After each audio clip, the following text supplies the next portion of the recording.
Temos apartamentos no nosso Living Hub, portanto, o Living Hub é uma estrutura que nós temos muito próxima do aeroporto de Lisboa, em que tem 5 apartamentos. Temos apartamentos equipados, com limpeza incluída, com internet já instalada, com as despesas, de água, eletricidade incluídas, e há apartamentos que estão preparados só para uma pessoa, para um casal, e temos 2 apartamentos maiores que estão preparados para receber quem traz família. Portanto, são aqueles pequenos detalhes. Eu falei da máquina de lavar, porque, por exemplo, muitas das vezes dizem: "Mãe, então, mas isso é mais ou menos como um Airbnb". Não nos podemos esquecer que quando tu dizes que vais pagar um Airbnb, a responsabilidade não é tua do Airbnb estar em condições de suprir as reais necessidades daquela pessoa ou daquela família. Milena Amaro é a nossa convidada de hoje. É licenciada em Psicologia, mãe de uma menina e considera-se uma pessoa de pessoas. Passou por várias empresas e vários setores, desde a restauração à tecnologia. E hoje é HR Manager na Integer. Hoje a Milena vai desvendar como é que a empresa onde trabalha conseguiu diferenciar-se na contratação internacional e o impacto real que isso tem.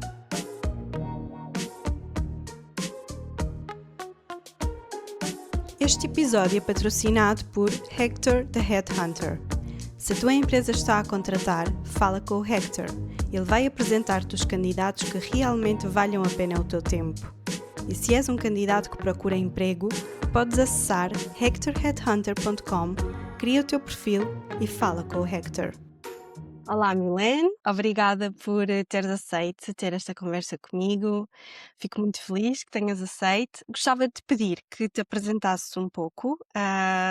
Quem és tu? Quem é a Milene? Como é que entraste na área dos recursos humanos? Então, sou Milene, tenho 31 anos, sou ribatejana, nasci numa vila bem central de Portugal, de seu nome Tramagal, tem menos de 3.000 habitantes. Isto é giro porque eu vou-te dizer que sou uma pessoa de pessoas, mas venho de uma área, de uma zona do país, onde há muito pouca densidade populacional. Sou mãe de uma menina de 6 anos, a Mercedes, vivi alguns anos em Lisboa quando fui estudar. Ou seja, é aí que começa aqui este percurso. A minha base é psicologia e depois acabei por me especializar em psicologia dos recursos humanos, do trabalho e das organizações, ok? Quando entrei para a faculdade eu queria ser psicóloga clínica desde muito, muito nova. E depois, quando no último ano da licenciatura tive uma cadeira de recursos humanos, e o bichinho nasceu e já não consegui voltar atrás. Portanto, foi aí que tudo mudou e que acabei por alinhar. E a verdade é que, se fizer agora um bocadinho de retrospecção, consigo perceber que já haviam muitos sinais que me levavam, que me traziam até aqui, mas aí alinharam-se, ok? Portanto, eu faço a minha especialização e entro no mercado de trabalho em 2017, e trabalho até hoje na área. Uhum. Então dizem que tudo acontece por um motivo, não é? Portanto, essa cadeira vem mesmo para te mostrar o caminho certo. Qual é que foi a tua primeira experiência em recursos humanos? Foi em recursos humanos que iniciaste mesmo? Eu comecei, ainda estava na faculdade num dos últimos anos e comecei exatamente numa empresa tecnológica, portanto em 2017 foi a primeira vez que estive numa empresa tecnológica e depois estive afastada há algum tempo da área tecnológica, e comecei numa posição bem transversal de recursos humanos, ou seja, aquela Uhum. posição que inicialmente ou vamos para posições muito transversais ou vamos para posições muito focadas em recrutamento.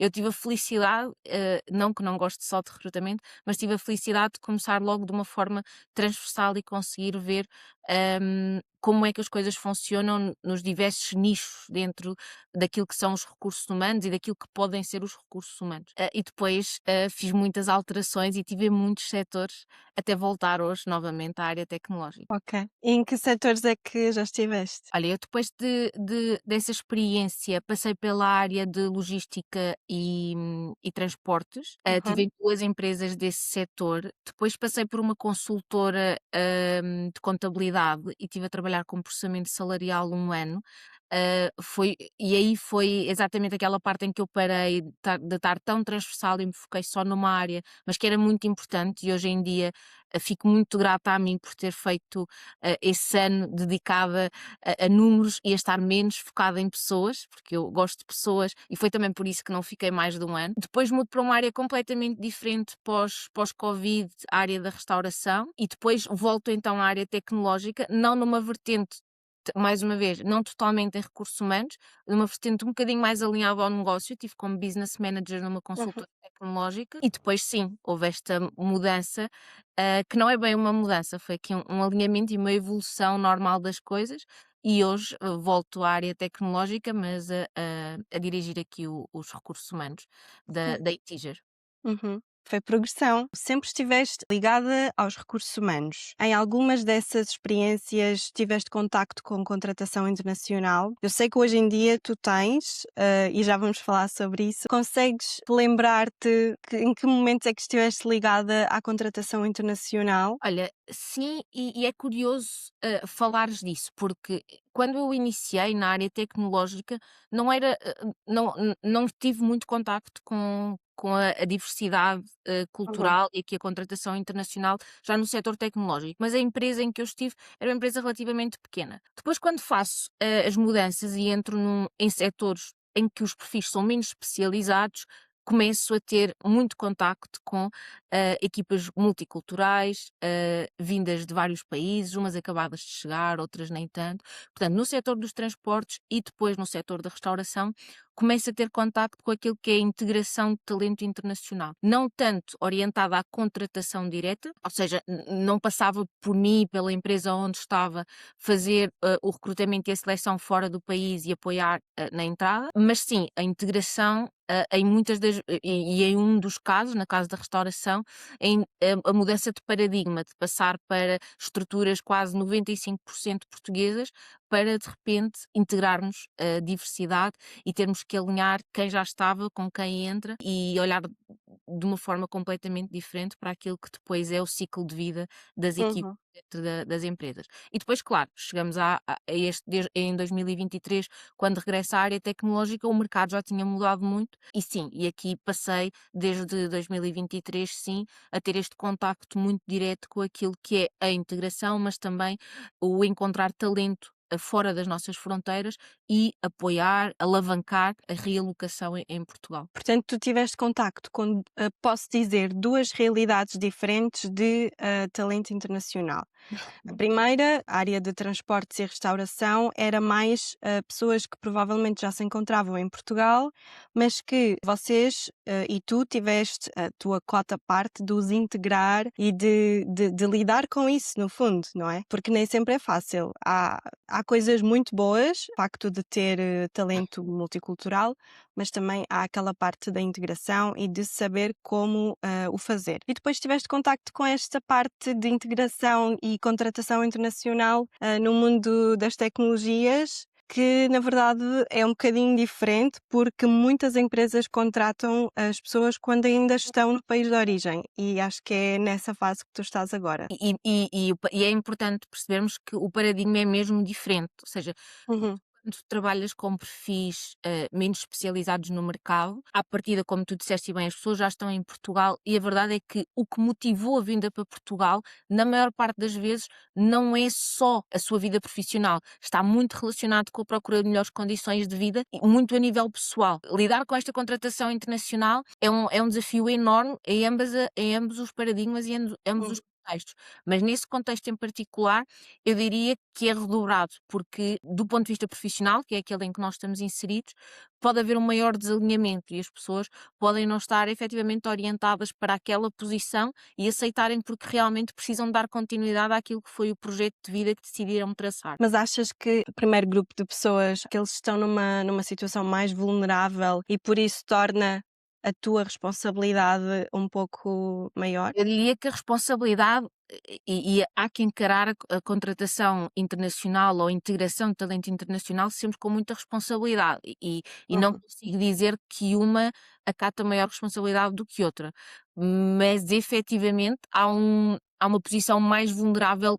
não só no mercado de trabalho, porque estamos a falar de perfis completamente diferentes e que acabam por quase que ser muito polivalentes e está associado à rotatividade, está associado muitas das vezes à falha de nós, empresários e nós em Portugal, não conseguirmos satisfazer aquilo que é as necessidades e que é o suposto entregar a estas pessoas quando fazem uma mudança de vida. Por outro lado, é sempre uma pessoa, é sempre uma mudança de vida, portanto há sempre responsabilidade associada. Claro que sim, concordo contigo. Passando então para a tua experiência atual, que é aquela que eu acho que tu tens mais a acrescentar e de certeza que vais ter muita coisa para dizer. Hoje em dia, na Integer, eu também sinto que esta mudança que fiz no início do ano, portanto, eu integrei aqui este desafio de dirigir e de guiar os recursos humanos da Integer em janeiro deste ano, 2026, e também acabou por ser uma evolução, porque passei pela área tecnológica lá atrás, na área de recursos humanos, que é a área que eu dirijo hoje em dia, mas depois tive aqui uma passagem muito, muito importante e que eu diria que acaba por ser diferenciadora, principalmente neste âmbito que estamos a falar da contratação internacional, que é a forma como se alinham que se alinha o que é o Departamento de Recursos Humanos à equipa de negócio, que é onde estão a equipa de recrutamento, a equipa de gestão de cliente, que no fundo identifica o talento, percebe, apresenta a proposta, percebe se em termos técnicos se está alinhado e passa para nós ou partilha connosco a responsabilidade de ajudar no processo. Estar nesta posição e estar dentro dos recursos humanos hoje em dia, conhecendo aquilo que são os desafios e entendendo o porquê das decisões de serem tomadas e o impacto que elas têm, traz uma maior responsabilidade, mas por outro lado há um maior alinhamento com aquilo que são as boas práticas e com aquilo que eu quero e pretendo que sejam as boas práticas dentro da Intija. Nós trabalhamos com talento internacional, contratamos internacional. E no teu caso, como tu já estiveste dos dois lados do espectro, na verdade já estiveste do lado do negócio, já estás agora do lado dos recursos humanos e é muito mais fácil entender toda esta amplitude, digamos assim, não é? A nível de contratação internacional, quando chegaste a esta nova empresa, o que é que encontraste? Houve alguma coisa que te surpreendeu? Porque tu já estavas habituada à contratação internacional na empresa anterior e agora, nesta nova empresa, ficaste surpreendida com algum tipo de tratamento diferente, mais benefícios para as pessoas contratadas de fora? Olha, eu posso começar por te dizer que o que encontrei, na verdade, não foi surpresa, porque houve aqui todo um processo para abraçar este desafio, mas Uhum. começar por te falar exatamente naquilo que é o propósito da Integer, porque eu acredito e defendo muito que é aí que está a base depois do processo fluir e acontecer como acontece. Portanto, eu chego à Integer e abraço este desafio na Integer com um claro alinhamento entre mim e a Integer na forma como vemos as pessoas dentro das organizações. O nosso CEO, o Luís Setúbal, diz claramente que a Integer existe para servir as pessoas e não o inverso. E quando tu partes, quando é este o teu ponto de partida, tu tens reunidas as condições principais para que se alinhares os processos e se tiveres as pessoas alinhadas com o que são as boas práticas, o processo flua. Portanto, eu cheguei e encontrei esta visão, esta cultura, e isso depois transporta-nos para aquilo que é a contratação internacional, que é o cuidado que temos com as pessoas. Ou seja, dentro da Integer nós privilegiamos efetivamente aquilo que é o equilíbrio entre a vida pessoal e a vida profissional, e se aplicamos isto a quem vive em Portugal, aos nossos colaboradores que já estão connosco e que trabalham no dia a dia, é óbvio que temos uma atenção redobrada e que olhamos com muita responsabilidade para aquilo que é, ok, então e o equilíbrio? E como é que as pessoas que chegam vão ter esse equilíbrio? Porque quando tu chegas a um novo país, o equilíbrio é inexistente, porque a balança está completamente desequilibrada, porque tu Sim. chegas, não conheces, não sabes, fazes quilómetros e quilómetros, ficas longe da tua rede de suporte, da tua família. Portanto, aquilo que eu encontrei foi, acima de tudo, esta atenção às pessoas. E é isso que está muito alinhado com a minha forma de gerir recursos humanos. E é por isso que está a funcionar tão bem. E Uhum. também é por isso, sem dúvida, que temos o feedback que temos no que diz respeito à contratação internacional e às práticas que temos posto em jogo Sim. neste sentido. Importas-te de explicar um bocadinho como é que são essas práticas, quais é que são essas práticas, como é que a empresa, ajuda a equilibrar essa balança? Então, o processo inicial é muito semelhante àquilo que encontramos nesta área tecnológica, ou seja, mas eu diria que ele pode ser semelhante, mas pode ser sempre temperado. Nós podemos pôr sempre aqueles pozinhos. E os pozinhos, quer queiramos, quer não, dependem sempre de pessoas. Isto é, são pessoas para pessoas e depende sempre da forma como nós. Temos falado muito da responsabilidade, na forma como nós entendemos e sentimos o peso da responsabilidade. Porque quando tu sentes isto, e eu digo muitas das vezes que a retenção começa na primeira entrevista, e acredito mesmo nisso, e não só a retenção como a relação. Portanto, começa exatamente aí, que é as nossas pessoas, a nossa equipa de negócio está altamente orientada para a responsabilidade que tem. E depois em Integer lança, aquilo que eu acredito que tu tenhas gostado também muito de saber, Sim. que é aqui na época pós-Covid nós lançamos o Integer Living Up. E o que é o Integer Living Up e porque é aqui o menino dos nossos olhos naquilo que o projeto que é a luz dos nossos olhos naquilo que se refere à contratação internacional?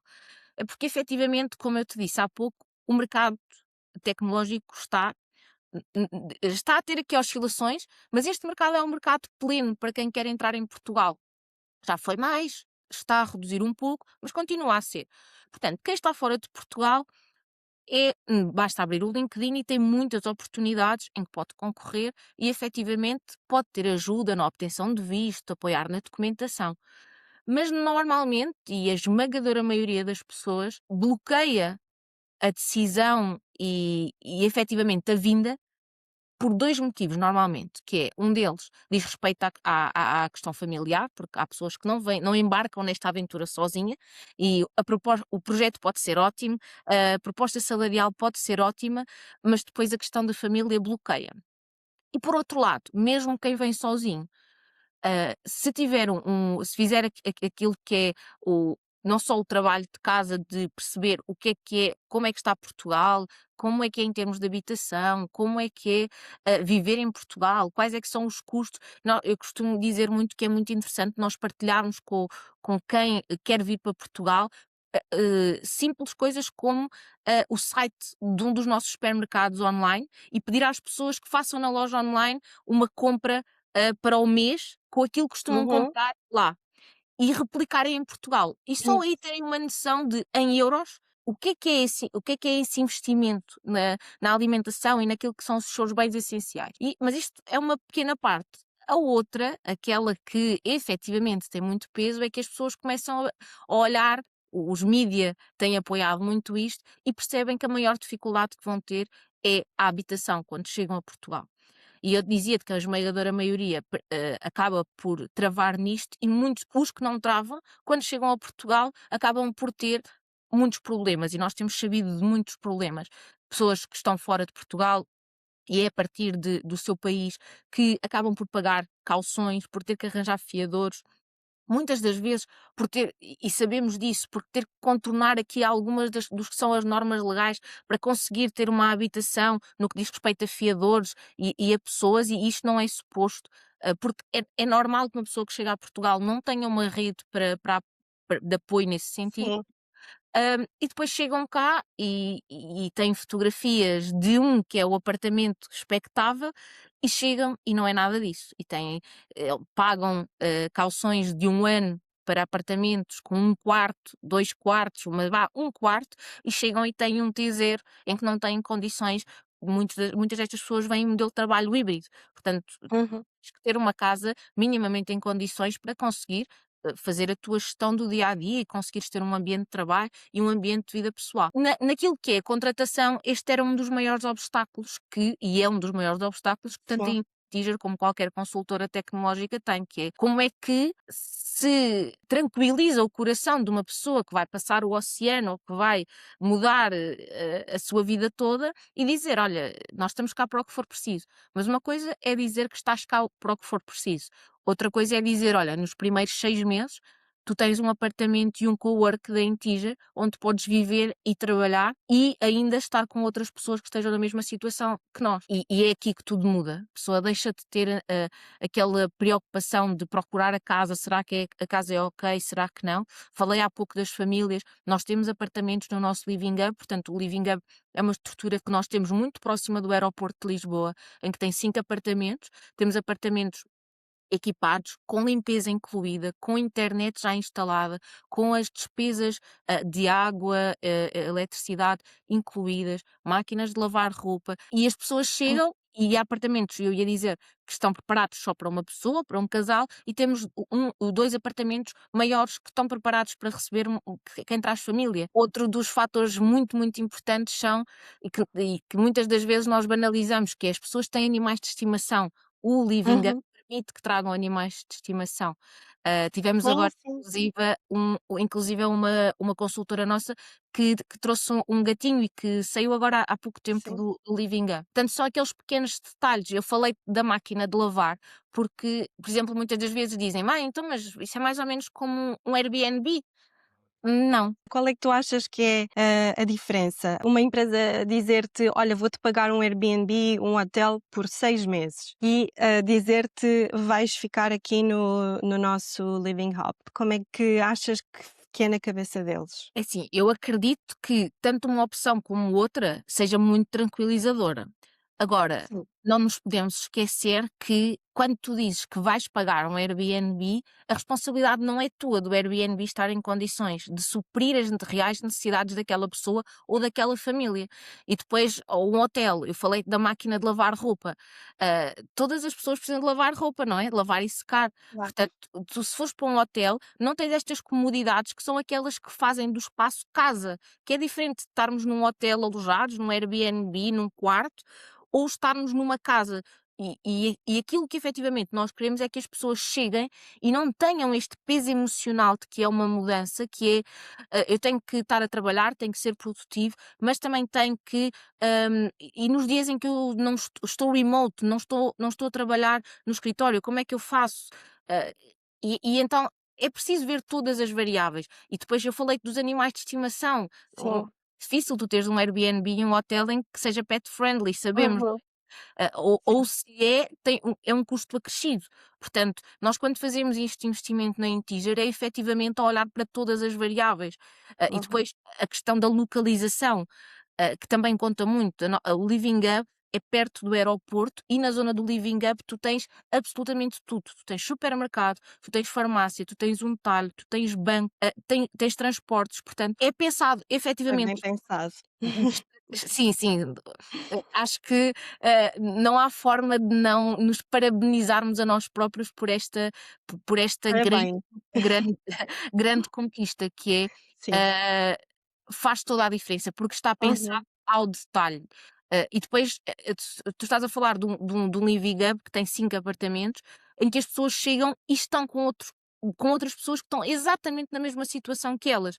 Acabaram de chegar, Sim. reconhecem na Integer a sua casa-mãe de confiança, que é: nós estamos aqui porque a Integer nos foi buscar ao aeroporto. São os managers que, ah, ao contratarem, ao tratarem todo o processo, são os managers que vão buscar os consultores, os nossos colaboradores que vêm fora do país e muitas das vezes a sua família, e vão com eles mostrar-lhes o Living Hub. Não é olha, quando chegares apanha Um um Uber. sim, um TVDE e, vai ter esta localização, há uma reserva em teu nome. É diferente. Muito Quando estávamos a falar em off, tinhas dito uma coisa que eu achei mesmo muito interessante e isso impressionou-me e marcou-me. Disseste que são casas com rosto, não sei se sim, te recordas, sim, sim, sim. e eu achei que encaixa como uma luva aqui para estas situações de pessoas que vêm de fora e vêm sem saber nada, sem conhecer nada e efetivamente a Integer conseguiu aqui realçar-se. Porque eu acho que num mercado, numa indústria tão competitiva neste momento, agora falando da parte do negócio, é preciso, não é? eu acho que tem que haver aqui alguma espécie de diferença, de diferenciador. E este foi, sem dúvida, um diferenciador. Obviamente que nós não podemos romantizar e não falar Claro, do quão estratégico e diferenciador no mercado a Integer se torna no que diz respeito à contratação internacional. claro. Porque não importa, mas lá está, prende-se porquê? Exatamente por aquilo que é a nossa cultura, por aquilo que é o propósito da Integer para quem a fundou, que é servir as pessoas e não o oposto. E quando nós nos centramos exatamente neste que é o nosso propósito, as nossas práticas só podem seguir este caminho. E claramente, nós vemos tanta coisa, tanta coisa a acontecer na contratação internacional e a desresponsabilização. Este é um mercado e nós sabemos, olhando para esta ótica do negócio, é um mercado rápido, estressante, Uhum. exige que tu sejas ágil, porque os parceiros e os clientes com quem trabalhamos trabalham com todas as consultoras do mercado. Mas até nesta relação com os nossos parceiros é diferenciador, porque o nosso parceiro, quando sabe que vai ter um consultor da Integer a trabalhar no seu projeto, sabe que o consultor está tranquilo. Ele não está a trabalhar a pensar que como é que eu vou abrir uma conta no banco? Nós ajudamos com a conta do banco. Como é que eu vou ter o NIF? Como é que eu vou ter o NIS? Como é que eu vou abrir a minha atividade se for um prestador de serviços?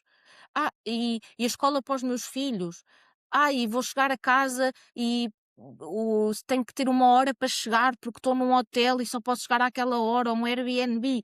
A pessoa está tranquila, está dedicada àquilo que realmente importa, que é movimentou-se, realocou-se em Portugal com um objetivo de carreira, para além de um objetivo de vida inerente, óbvio, mas é importante que a pessoa se dedique ao projeto, porque quer queiramos, quer não, nós temos que entender que se fizermos isto, vamos, obviamente, reter a pessoa e a pessoa vai ter um laço emocional, aquilo que em psicologia nós chamamos o contrato psicológico. O contrato psicológico encaixa aqui muito bem, que é a pessoa tem uma relação psicológica connosco, que é nós acolhemos, nós recebemos e fizemos muito bem feito. Eu ia perguntar-te agora mesmo se vocês já tiveram a oportunidade de perguntar aos vossos consultores qual é a opinião deles sobre o Living Hub. Nós temos obviamente o feedback é muito consistente, é muito positivo. Nós e tudo o que for ligeiramente construtivo, por exemplo, no início eu acredito obviamente que há coisas que têm que se ajustar.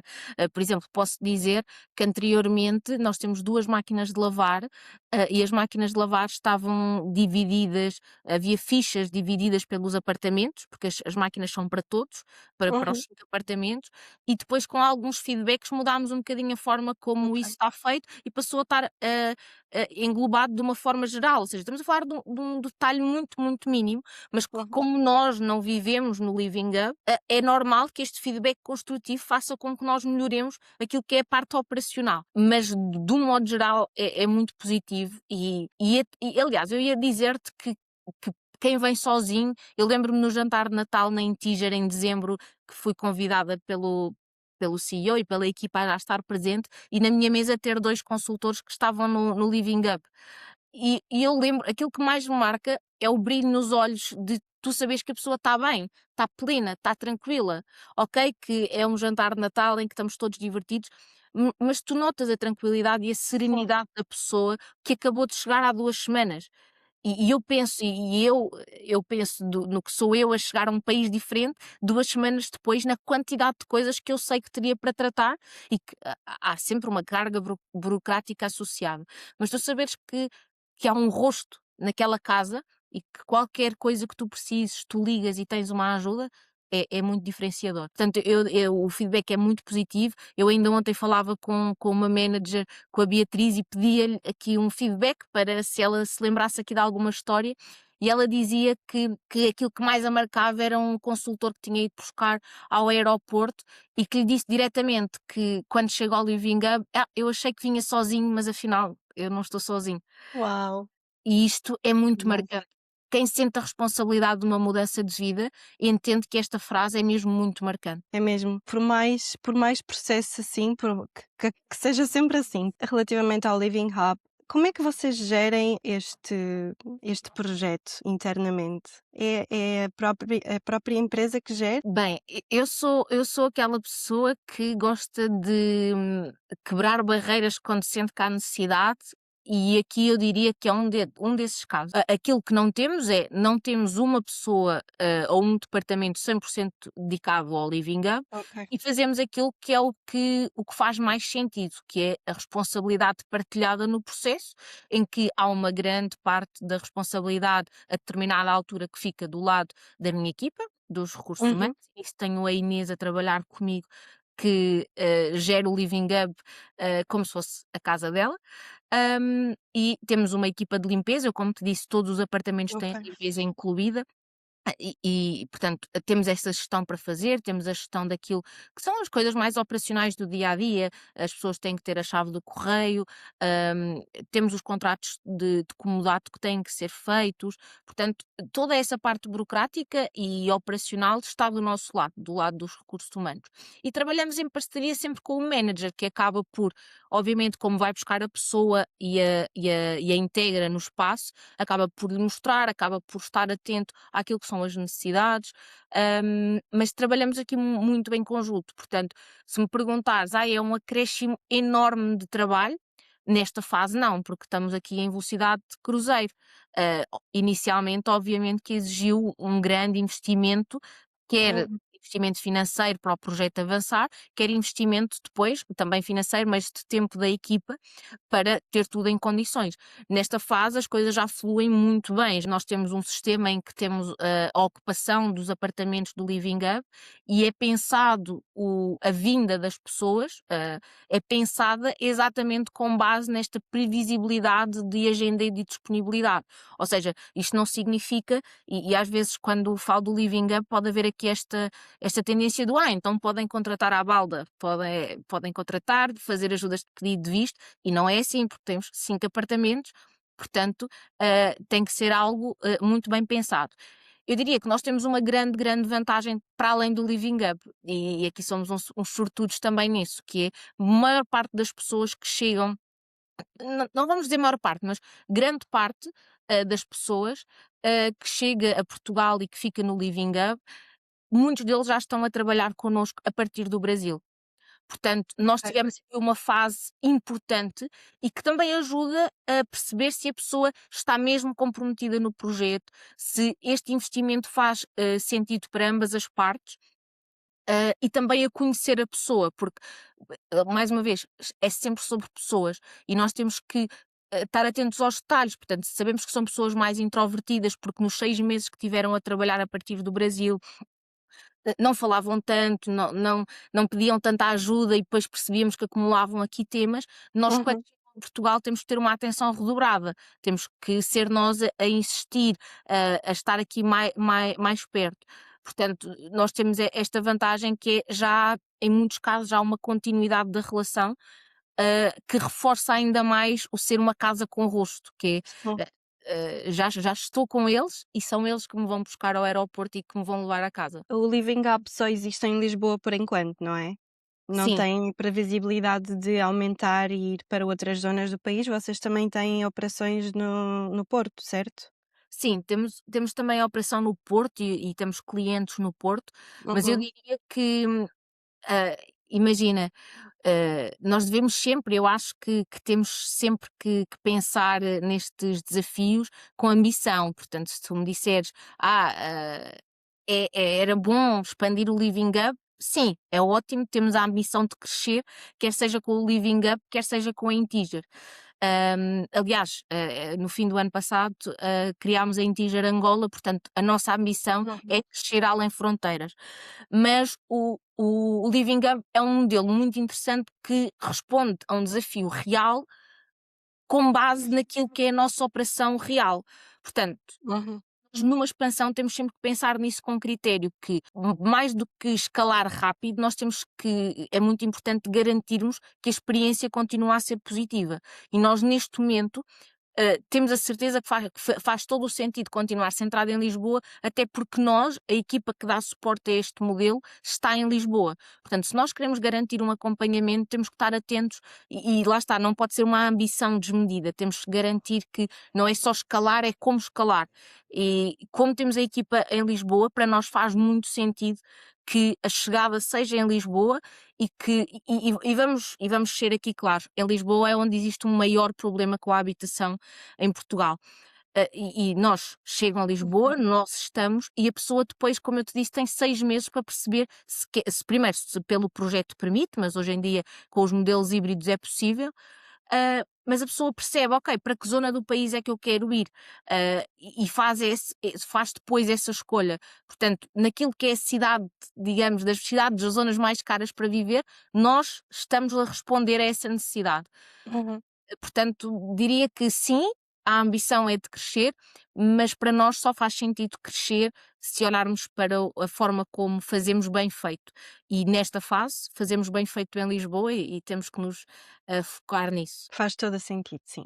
Relativamente a nacionalidades, falaste há pouco de brasileiros. Vocês têm outras nacionalidades como vocês ou focam-se mais no Brasil? Olha, aqui a questão do Brasil acaba por surgir também porque o nosso CEO, para além de CEO, ah, antes de ser CEO e de fundar a Integer, era developer, portanto, ele conhecia o mercado e conhece o mercado e conhecia principalmente também aqui o mercado brasileiro, portanto, acabou por ser um fluxo normal que aconteceu. Efetivamente, nós temos muitas pessoas no Brasil e isto acabou por também ser reforçado exatamente quando o Living Up é lançado, no pós-pandemia, em que nós tivemos aqui clientes que abriram portas e que, ok, o talento não tem código postal, numa ótica de abrir a possibilidade de trabalhar fora de Portugal.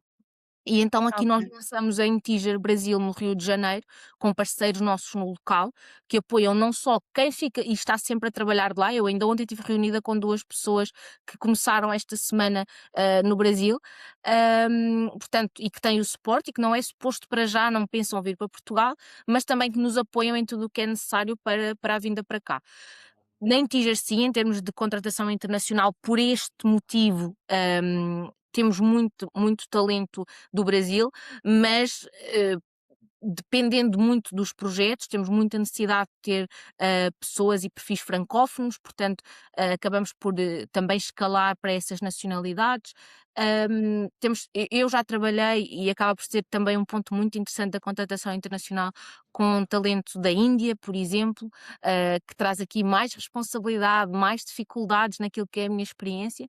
Portanto, e depois também não nos podemos esquecer que é a facilidade que é nos diversos países conseguir ou não ter o visto, eh, Uhum. num Claro. período que é médio, curto, médio prazo, não é? Portanto, o Brasil tem, Claro. tem tido esta facilidade e acaba por ser também por aí que conseguimos, que temos um maior número de talento do Brasil na Integer. E tem sido, uma adaptação boa, por parte do talento do Brasil? Como é que tem sido a questão cultural? Porque às vezes pensamos que Brasil é a mesma língua, mas a verdade é que, culturalmente não tem nada a ver. Como é que tem sido essa integração? Olha, exato, eu falava-te agora quando te falei da Índia, falei exatamente disto da dificuldade e a Uhum. dificuldade, ou seja, nós vemos a diversidade como um benefício, ele é um benefício, é estratégico, traz-nos muita riqueza de perspectivas, mas vamos voltar ao mesmo, que é o nosso foco tem que ser nos pequenos detalhes e em ser pessoas que têm culturas diferentes. Aquilo que eu mais me lembro de um consultor meu, que ainda hoje já não é meu consultor, mas que ainda hoje somos amigos e ele diz, e a verdade é que na maior parte dos casos tu fazes uma entrevista a alguém do Brasil e mas porquê Portugal? A língua é igual, a cultura é mais ou menos o mesmo, a comida é boa, e tu pensas, ok, boa, isso motiva-te a vir. As pessoas chegam e percebem que afinal não falamos todos portugueses. Não Não. E este consultor em particular dizia-me: Milena, eu vim para Portugal a achar que falava português, eu agora percebo que não. Eu lembro-me da cara de um consultor quando eu disse adjudicação e ele olhou para mim: adjudicação? O que é que isso significa? Ou quando eu dizia no escritório: olha, vou chegar a casa e vou acender a salamandra. E ele: salamandra? Nas coisas mais básicas. E estamos aqui a tocar coisas do dia a dia que não têm impacto. Então, se olharmos para aquilo que é a parte profissional e o que é aquela pessoa a adaptar-se a estar em clientes portugueses, em clientes europeus, existe aqui uma grande, grande, grande, grande barreira de diversidade. Portanto, a adaptação tem sido boa, também porque, vamos ser honestos, no mercado já está muito enraizado, temos muito talento do Brasil e da Índia, do Paquistão, talento francês, portanto, temos muito talento, temos muita diversidade, portanto, a integração é boa, no modo geral, mas temos sempre que estar atentos, ou seja, tem que haver sempre uma atenção, principalmente pela questão, como vimos agora, da comunicação. Sim. Olha, maio é o mês da diversidade cultural na Europa e na Integer, nós no plano de formação temos efetivamente previsto para o mês de maio uma formação de 4 horas sobre diversidade de culturas. Interessante. E, e dizem, mas é para encher calendário. Não, porque a verdade é que tu na forma de comunicar, tu tens que te adaptar e há muito, é a área das áreas que eu mais gosto na psicologia e em que dou formação, que é a questão da comunicação, mas tu tens efetivamente que adaptar a tua comunicação àquilo que é o teu público. E quando falamos, não é só mudar do português para o inglês em muitos casos, é efetivamente tu perceberes que há coisas que não se vão dizer e que há a linguagem não verbal e que há a leitura de quem já está e quem recebe, quem vem. Portanto, eh, as coisas fluem, acontecem, mas tu tens que estar muito atenta. E eu falava-te da Índia exatamente por isso, porque tive uma experiência hum, que mais uma vez me reforçou esta necessidade de atenção, que é, tinha um consultor indiano e depois nós nesta área tecnológica trabalhamos aqui muito em triângulo, não é? Somos nós, é o consultor, o talento e é o gestor de projeto no cliente Sim. que quer um problema resolvido, ele quer aquele posto de trabalho e quer que aquilo seja feito. Mas a verdade é que já me aconteceu com o talento da Índia, eu ter um feedback de um gestor de projeto que era: "Oh, Milena, olha, mas é que não pede ajuda, não levanta a mão para dizer que não entendeu, está sempre muito mais no canto dele, achamos que não está a integrar-se bem". E depois tu falavas com o consultor e ele dizia: "Estou a adorar, está a ser a melhor experiência da minha vida, o meu gestor é ótimo". E ok, e tu vês isto e pensas: "Ok, o que é que eu faço?". E então é preciso tu teres ferramentas para perceber o que é que tu fazes e tu tens que ir destrinçar com o consultor, com o nosso talento, efetivamente que a visão dele pode não estar ajustada àquilo que é a realidade. E neste caso em particular, eu tive que exatamente mostrar isso, que é, olha, ainda bem que estás a adorar, mas olha, tens pedido ajuda, tu questionas, e ele disse-me, questionar? Não, eu nunca vou questionar um gestor de projeto meu. E tu pensas, está aqui o bloqueio. É cultural. Culturalmente não é ok questionar um gestor de projeto. E o gestor de projeto, para ele, culturalmente, aquela pessoa tinha que ser proativa e não estava a ser proativa. E então, quando tu és atento a estes detalhes e tens as ferramentas certas, então sim, a integração flui e as coisas acontecem. Agora, Uhum. se não fores atento e não tiveres intenção na forma como te relacionas, vais perder detalhes importantes que depois vais pagar a fatura na retenção, na rotatividade, e no feedback que dão em termos de employer branding no mercado da tua marca. É muito bom vocês perceberem isso. Hã, relativamente à comunicação com pessoas do Brasil, eu própria trabalho nesta área e especialmente com pessoas do Brasil há cerca de 10 anos. E eu lembro-me perfeitamente que tive ao longo destes anos, tive várias pessoas do Brasil que muitas vezes ficavam assim a olhar para mim sempre que eu iniciava a reunião e não estavam a perceber nada. Eu tive inclusive, pessoas a pedirem-me para fazer a reunião em inglês, quando estávamos os 2 a falar em português. A partir daí eu comecei a falar muito mais devagar, falava mesmo assim, mesmo devagar, e alguns deles até notaram a diferença, foi mesmo: "Ah, tu agora falas muito mais, espaçadamente, devagar, é para nós percebermos". É porque realmente, foi preciso mudar mesmo a forma como eu comunicava para que me entendessem. Eu dou formação, por exemplo, a motoristas de transportes coletivos de crianças, ah, Uhum. e é um dos temas que eu faço sempre questão de falar. Exatamente por isto, porque tu pensas, transporte coletivo de crianças, mas. E quando toco nisto, eu sinto que as pessoas ficam: "Então, mas porquê é que agora vamos tocar nesta parte?" Que é efetivamente aquilo que nós não dizemos, mas que o nosso corpo diz, e aquilo que nós não ouvimos, mas que o corpo do outro, que a expressão do outro diz, e que quando tu falas de culturas diferentes, tu tens mesmo que ter.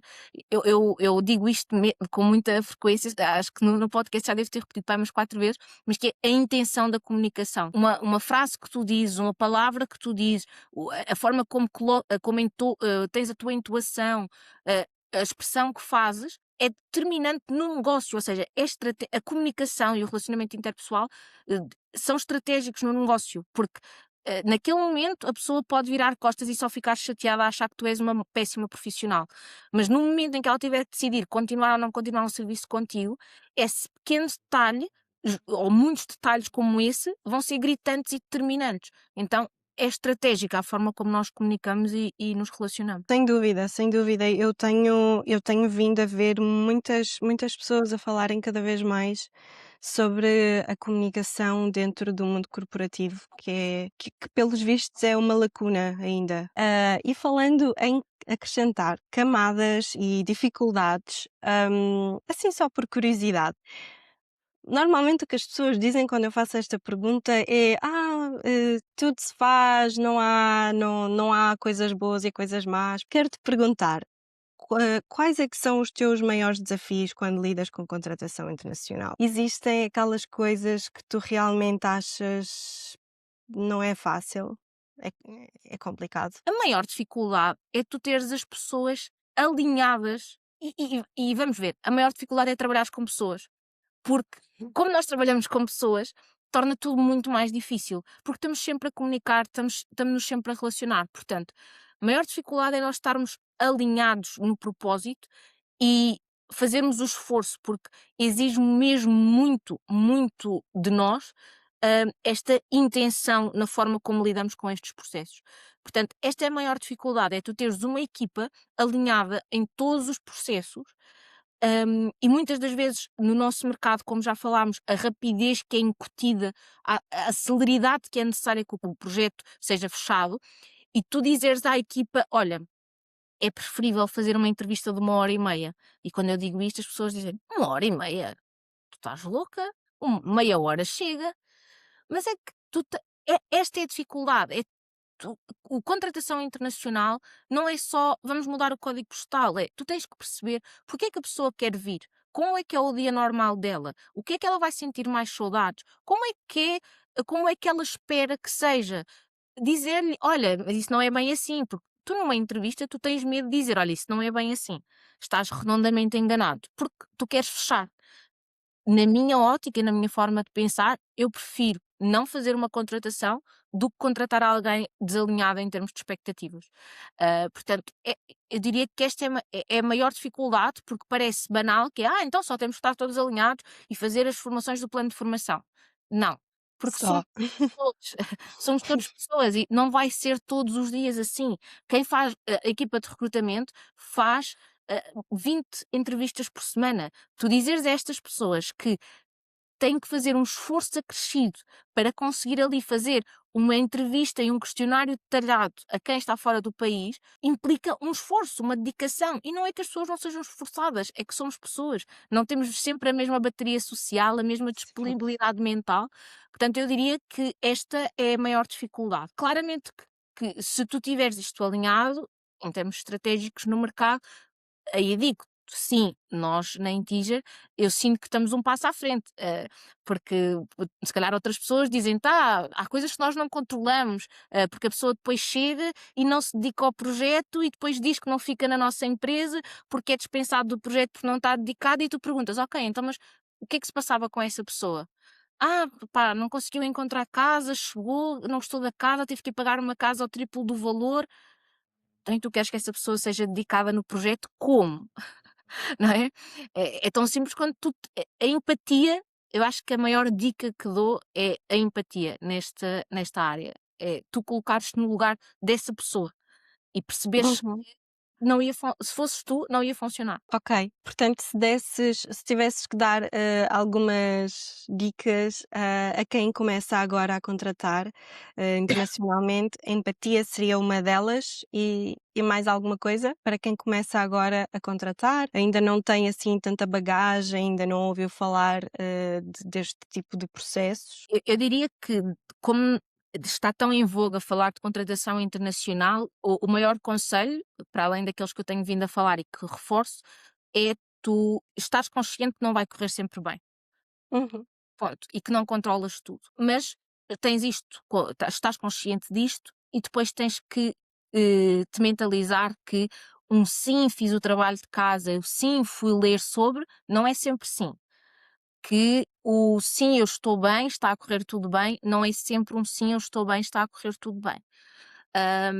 Portanto, aquilo que falei muito da intenção, tu tens de que relacionar na contratação internacional, tu tens efetivamente que criar uma relação, tu tens que criar um contrato psicológico, tu tens que aquela pessoa tem que criar um vínculo contigo e tem que confiar em ti. E isto é válido para o bem e para o mal, porque se correr muito mal, tu vais ser a cara responsável por não ter corrido mal.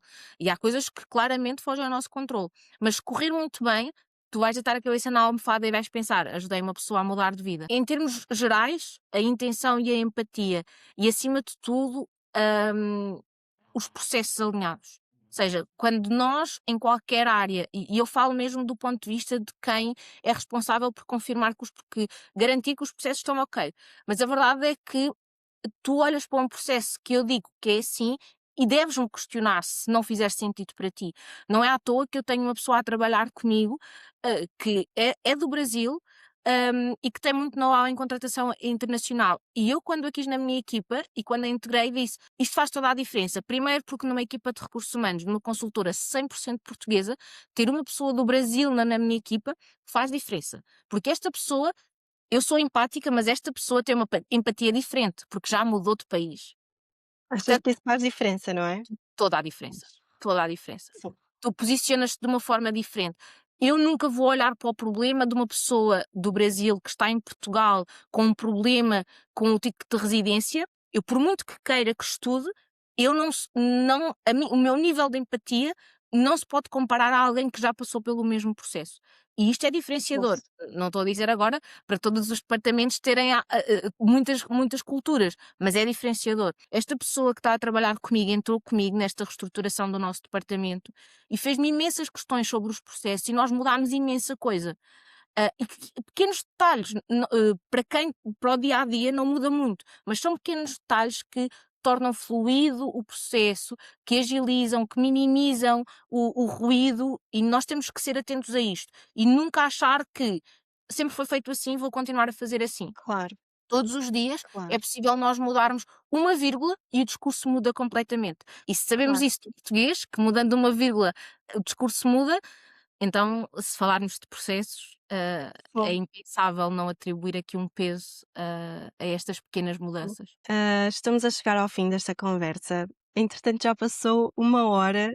Honestamente, para mim, passou muito rápido, passou a correr. Também. Trouxeste aqui informação muito, muito valiosa mesmo. Gostei muito de falar contigo, de te ouvir falar sobre este tema. Acho que quem nos ouvir vai com certeza tirar muito proveito. Fico muito feliz que estejas bem, estejas integrada. Vemos por aí, não sei, vamos falando. Muito obrigada por esta conversa. Obrigada eu, Sorina. Muito, muito obrigada pelo convite e claro que sim, vamos nos vendo.